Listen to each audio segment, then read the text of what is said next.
We will now hear the case of local E and Oz versus Mohamed Isa and Anor. Mr. Ramani, you may proceed. Thank you, Your Honor.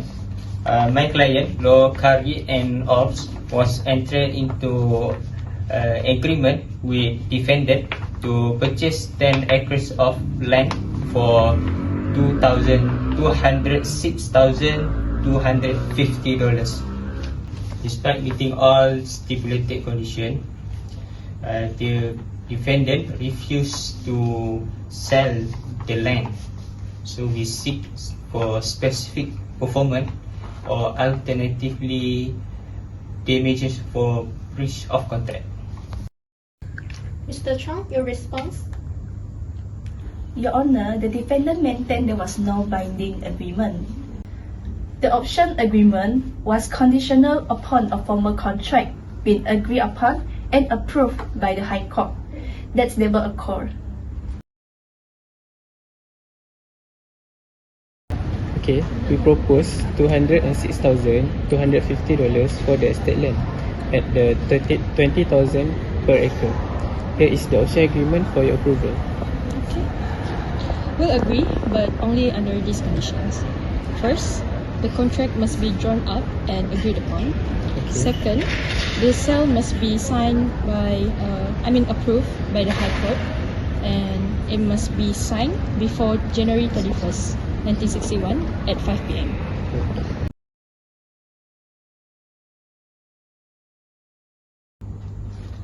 Your Honors, after the plaintiff was exercised the option on 21st January 1961, the parties exchanged draft.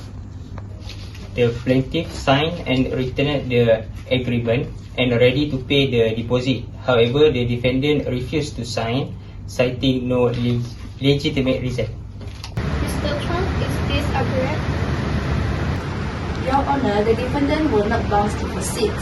The option was conditional upon a formal contract being agreed upon, no signature, no binding agreement.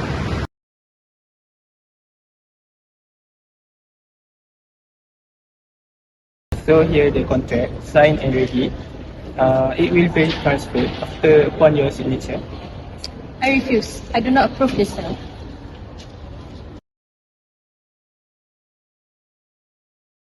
Mr. Yusuf, what is not clear in the option agreement that a formal contract have to be drawn up and agreed upon before the sale was final. Yes, the terms were already agreed upon.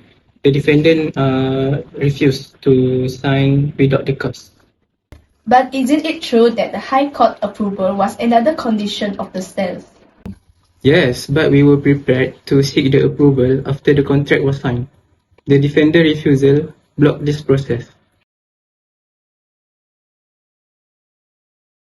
This case hinges on the principle of offer and acceptance. For a contract to be binding, acceptance must be absolute and unqualified. Here, the exercise of the option amounts to an agreement to agree, which is not enforceable under Section 7 of the Contract Ordinance. The refusal to sign demonstrates that no such agreement was finalized. While Mr. Ramani argued that the terms were effectively agreed upon, this does not override the explicit condition requiring a formal contract to be drawn up and agreed upon by both parties. Without mutual agreement on that document, there is no binding contract exists. The plaintiff's claim is dismissed.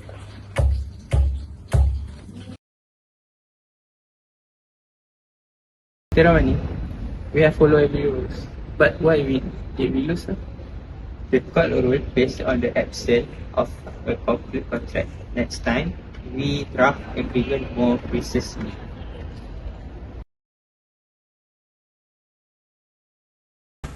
From the case of local E and Oz versus Mohamed Isa and Anor, we can learn that a contract is legally binding only when there is a clear offer and unqualified acceptance with all exception terms explicitly agreed upon by the both parties. Alright, next, if the agreement contains conditions such as subject to a formal contract, it indicates that the parties do not intend to be legally bound until a formal written contract is executed and agreed upon. This case highlights the importance of ensuring clarity and mutual understanding about when a contract becomes enforceable. To avoid dispute or misunderstanding, it is crucial for all parties to explicitly define when the contract becomes binding and legally enforceable. Proper documentation, clear communication, and mutual consent on critical terms can help prevent ambiguities and ensure that contractual obligations are established at the agreed upon stage.